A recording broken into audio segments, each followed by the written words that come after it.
13 होली का क्रम 13 तारीख को शायद होली जलेगी, 14 तारीख को गुरंडी रहती है, होली खिलाते हैं। होली में मोटे मोटे ढूंढ जलाए जाते हैं। ढूंढा की राख तैयार होती है, उसका कालापन जो तैयार होता है उसको उठाकर ले आए और कपड़े में उसको छान कर राख तैयार कर कर 3-4 बार छानने के बाद उस भस्म को 12 बजे से 1 बजे के बीच में शिव जी को समर्पित कर देता है और उस भस्म को उठाकर उसमें घी मिलाकर मस्तक पर तिलक लगाकर चले जाता है। वो जिंदगी में कभी हार नहीं सकता, विजय ही पाकर आता है, उसकी कभी हार नहीं हो सकता।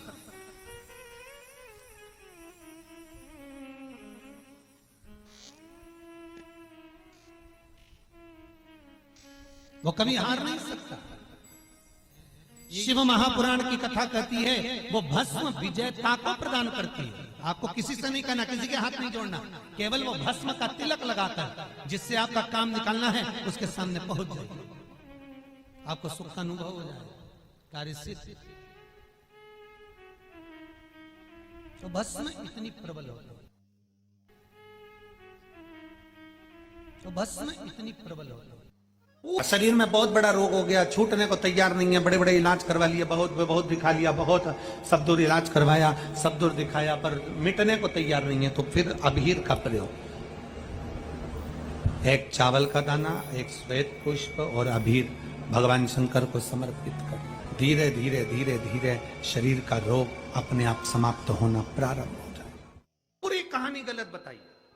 अगर दुनिया के लोग सही कहानी बताते तो भतीजा और बुआ का संबंध खराब नहीं होता। कहानी गलत थी ना।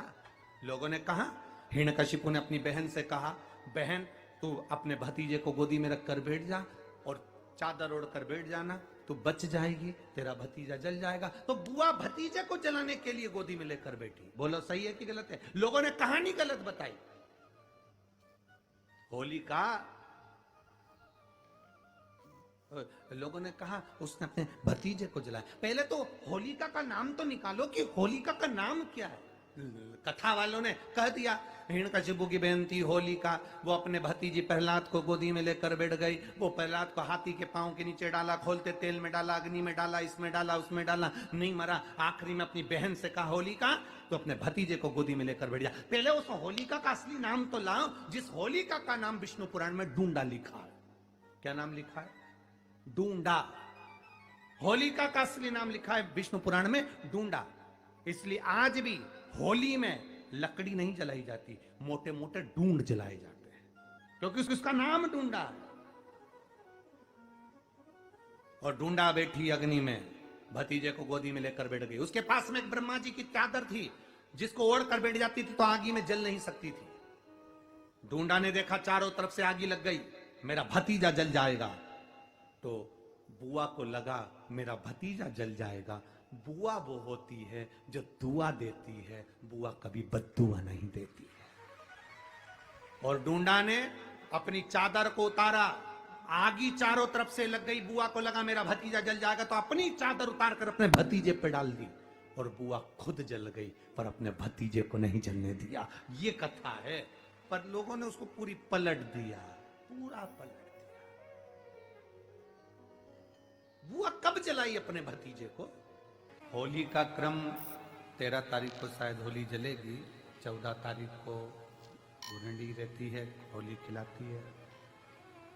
पिछले वर्ष थोड़ा सा होली का क्रम रहा, तो अब की बार सब जगह की होली में ना जाते हुए केवल एक होली, वो भी सीहोर की, वो 15 तारीख को महादेव की होली, मार्च को महादेव की होली। अपने शिवालयों में शंकर जी शिव मंदिर के अंदर चंदन का जल 1 लोटा अवश्य चढ़ाएं, महादेव की होली अवश्य मनाएं। होली आ रही है, लगी नहीं रिया की होली जैसा है। दिवाली आती है तो लगता ही नहीं कि दिवाली जैसा है, राखी आती तो लगता ही नहीं राखी जैसा है। सारे त्योहार फीके हो गए गुरुजी। हमने कहा त्योहार फीके नहीं हुए, त्योहार का कलर फीका नहीं हुआ, त्योहार का रंग फीका नहीं हुआ है, बस त्योहार वही है, गुलाल वही है, मिठाई वही है, गुजिया पपड़िया वही है, खुरमे चकली वही है, पपड़िया वही है, गुजिया वही है, इंसान वही है। बस बाजार में से जो रौनक समाप्त नहीं हुई है, रौनक आपके भीतर की समाप्त हो गई। आपके भीतर इतनी ईर्ष्या भराती गई, इतनी ईर्ष्या भराती गई, इतनी ईर्ष्या भराती गई कि वो ईर्ष्या के कारण, उस अहंकार के कारण, उस अहम के कारण तुम एक दूसरे से मिलना पसंद नहीं कर पाते। पहले के लोग कहते थे हमारे यहाँ जब होली होती थी इतने लोग आते थे, मिलने जाते थे, गुलाल लेकर जाते थे। आजकल तो कोई दिखता नहीं है। कारण केवल इतना सा है, तुम्हारा अहंकार, तुम्हारा ईगो, तुम्हारा अभिमान तुम्हें अपने घर से बाहर नहीं निकालता। तुम घर से बाहर नहीं निकलते अपने अहंकार के कारण, अपनी काया के कारण, अपनी अभिमतता के कारण। आप दूसरे से मिलना पसंद नहीं करते। जरा सा कोई ने कलर लगाया तुम्हें क्रोध आ गया, जरा सा किसी ने गुलाल लगाया तुम्हें गुस्सा आ गया, जरा सा कोई आया भाभी जी भैया जी करके गुलाल लगा गया, तुम न न न न न न न न न कहां जाओ। इतने वीआईपी हो गए, इतने वीआईपी हो गए, इतने वीआईपी हो गए कि अपने त्योहारों से भी दूर हो गए। मेरा निवेदन है, होली का त्योहार आ रहा है,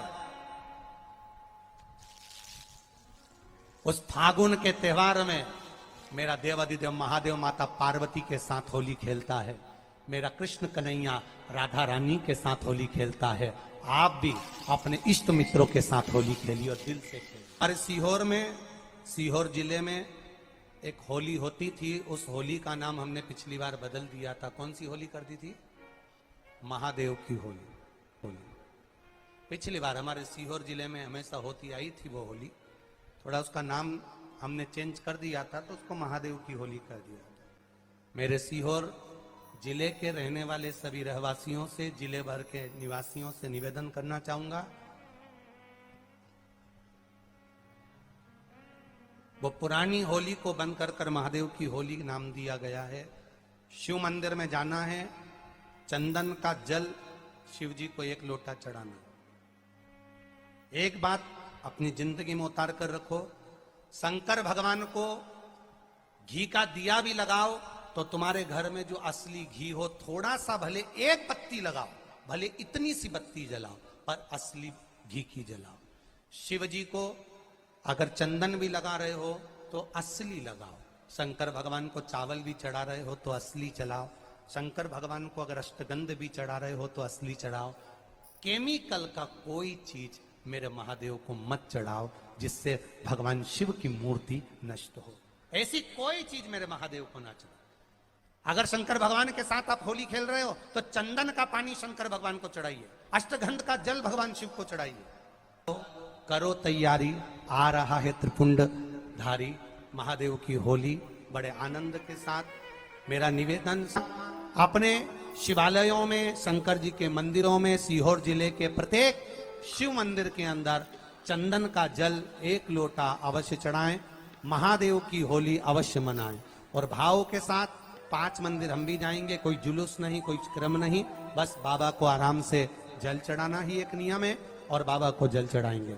आप सब बड़े आनंद के साथ महादेव की होली का स्मरण करिए। महादेव की होली के दिन बेलपत्री की जड़ के नीचे जाकर प्रयास करा करो कि लाल चंदन का जल, लाल चंदन को घिसकर कलश में उस चंदन को डालकर जल भरकर उसको बेलपत्री की जड़ के नीचे सींचन करने का प्रयास करा करो। है कि धीरे धीरे कर वो दुख समाप्त होगा, वो दुख कटेगा ही। एक बहुत ध्यान देने वाली बात है कि अगर मान लो कि कहीं पैसा अटक गया है, नहीं आ रहा है, बहुत अथक प्रयास कर लिया, चंदन का जो जल होता है ये व्यक्ति के जीवन में जो धन कहीं रुक गया, अटक गया, नहीं दे रहा, बेलपत्री के वृक्ष के नीचे, जड़ के नीचे सींचन करने से वो प्राप्त होता है। अथर्ववेद में वर्णन किया गया कि पीपल के वृक्ष की जो जड़ होती है, बेलपत्री के वृक्ष की जो जड़ होती है और आंवले के वृक्ष की जो जड़ होती है, इसके नीचे स्वर्ग का निवास होता है। किसका निवास है? स्वर्ग का निवास। जहां पर ये वृक्ष होता है और उस वृक्ष के नीचे बैठकर हम जब किस जल का सींचन कर रहे हैं, जैसे अभी आपको कहा था कि जल में अगर लाल चंदन मिला हो और आप बेलपत्री के जड़ में सींचन कर रहे हैं तो लक्ष्मी की आवक बढ़ेगी। कहीं पैसा अपना अटक गया, नहीं आ रहा, आएगा। पीपल की जड़ में इत्र का जल, पीपल की जो जड़ होती है उसमें इत्र का पानी, थोड़ा सा जल उसमें थोड़ा सा इत्र का भाग हो महाराज, और आप भगवान पीपल देव पिपलेश्वर महादेव का स्मरण कर कर पीपल की जड़ में अगर जल चढ़ा रहे हैं और मान लो शरीर में कोई कष्ट हो गया है, शरीर में कोई रोग हो गया है, कोई मालूम पड़े ये हाथ 4 दिन से दुख रहा है या 4 दिन से ये नस दब गई है या ये कमर दब रही है, तो आप 2-4 दिन कर देखो। कलश के अंदर जल, जल में इत्र का थोड़ा सा भाग, पीपल की जड़ के नीचे आप उसका सींचन करिए पिपलेश्वर महादेव के नाम से। उस जल को थोड़ा सा भाग लेकर आ जाओ उसी में से जो चढ़ाया है, और उस स्थान पर जहां कष्ट है उसको लगाना प्रारंभ करिए। 2 दिन 3 दिन कर देखो। प्रैक्टिकल करने में क्या जाता है, सियोर वाला महाराज झूठ बोल रहा हो तो। कभी कभी अगर ऐसा लगे जीवन में कि दुख बहुत ज्यादा आ गया है, बहुत तकलीफ आ गई है, तो लाल चंदन को घिसकर उस लाल चंदन का लेपन भगवान शंकर पर कर कर फिर पानी चढ़ाओ। अगर कोई संकट भारी है और निकट रहा,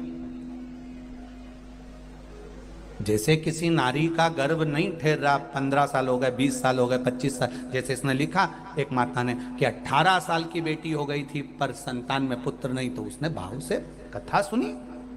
ऐसे आपके भीतर अगर 20 साल हो गए, 25 साल हो गए, 30 साल हो गए, संतान का सुख ही नहीं है, लाल चंदन का लेपन बाबा भोलेनाथ पर करना प्रारंभ करो। पीठिका पर लाल चंदन का लेपन करना प्रारंभ करो। लाल चंदन से बाबा का श्रृंगार करना प्रारंभ करो। एक बेलपत्री पर लाल चंदन, दोनों पत्ती नीचे वाली, जो नीचे की जो 2 पत्ती होती है इस पे लाल चंदन, और बीच वाली पत्ती पर पीला चंदन लगाकर बाबा के शिवलिंग को समर्पित करिए।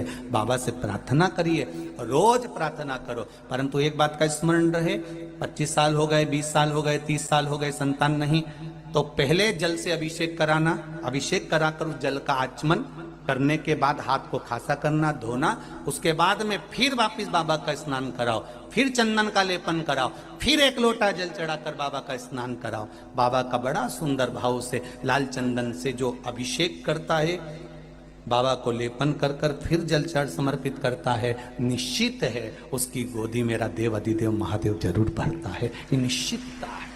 हम तो बेटियों से भी कहते हैं, जिसका विवाह नहीं हो रहा हो, 25 साल, 30 साल, 27 साल, 28 साल, 32 साल, 40 साल हो गए हो, नहीं हो रहा हो बेटा बेटी का विवाह, उसे लाल चंदन का प्रयोग अशोक सुंदरी वाली जगह पर 7 बिंदी लाल चंदन की लगाकर 7 बेलपत्र 7 बिंदी पर रखिए और महाराज अपनी कामना कर कर भगवान से आइए। बाबा देगा, करेगा, 3-4 महीने में विवाह पक्का करेगा। ये लाल चंदन की महत्वता है। शिव तत्व। रोग बढ़ गया, बेलपत्री के वृक्ष के नीचे दीप लगाना प्रारंभ करो। बाबा से विनती कर कर घी का दिया लगाइए बेलपत्र वृक्ष के नीचे, बाबा से निवेदन करिए, रोग निवारण। कि एक बार पांडवों ने अश्वमेध, एक बार आवर्त महोत्सव रखा और एक यज्ञ रखा। उस यज्ञ का नियम था, पहले जो यज्ञ होते थे उन यज्ञ का नियम था, यज्ञ में घंटा लगता था। वो यज्ञ की जैसी पूर्णाहुति होती थी तो यज्ञ का घंटा अपने आप बज जाता था, अपने आप बजता था, उसे बजाता कोई नहीं था, अपने आप बजता। आज यज्ञ का घंटा नहीं बजा तो युधिष्ठिर ने पंडितों से पूछा, ब्राह्मणों आपने यज्ञ करवाया पर ये यज्ञ का घंटा नहीं बजा। ब्राह्मणों ने कहा, हमने तो यज्ञ अच्छा करवाया पर घंटा क्यों नहीं बजा, समझ में नहीं आया। तब इतने में ब्राह्मणों में से एक ब्राह्मण यज्ञाचार्य ने कहा, मुझे लगता है यज्ञ 2 तरह का होता है। एक यज्ञ जो अग्नि में सांकल्य दी जाती है तो अग्नि देवता प्रसन्न होते हैं, और दूसरा यज्ञ वो कि भंडारा किया जाए और लोगों के मुंह में भोजन दिया जाए, वो यज्ञ भी प्रबल होता है। महाराज हमको लगता है यहाँ दोनों यज्ञ हुए, एक यज्ञ आहुतियों का, एक यज्ञ भंडारे का। मुझे लगता है भंडारे में कोई भूखा रह गया, कोई भूखा है। अब वो भूखे व्यक्ति को ढूंढो।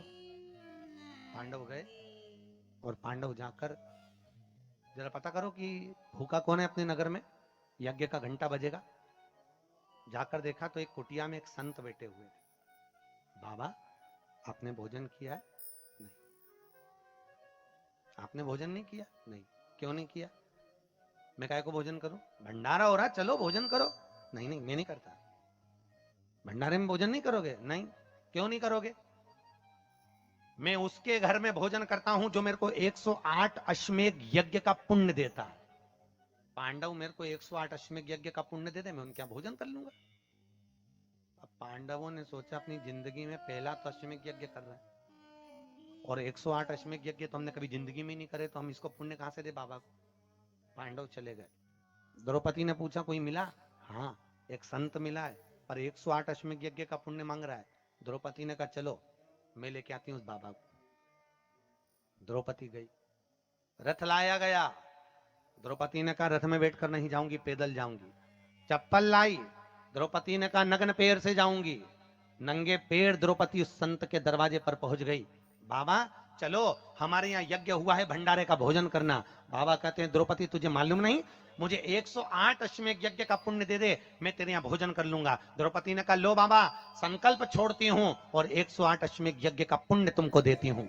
संत ने कहा द्रौपदी तेरे पति ने तो कभी पूरे यज्ञ नहीं करे, तूने कब कर लिए? द्रौपदी बोली बाबा मैंने सुना है मेरे कृष्ण के मुख से, जब कोई व्यक्ति अपने घर से निकलकर किसी संत के दरवाजे पर, किसी कथा के पंडाल में, किसी मंदिर पर, किसी तीर्थ में पैदल पैदल जाता है, जितने कदम चलकर जाता है उतने अश्वमेध यज्ञ वो अपने जीवन के कर लेता है महाराज, उतने अश्वमेध यज्ञ वो अपने जीवन के करता है। और द्रौपदी ने कहा बाबा मैं तुम्हारे दरवाजे पर चलकर आई हूं, 18,000 कदम मैं चलकर तेरे दरवाजे पर पहुंची हूं, उसमें से 108 अश्वमेध यज्ञ तुमको देती हूं।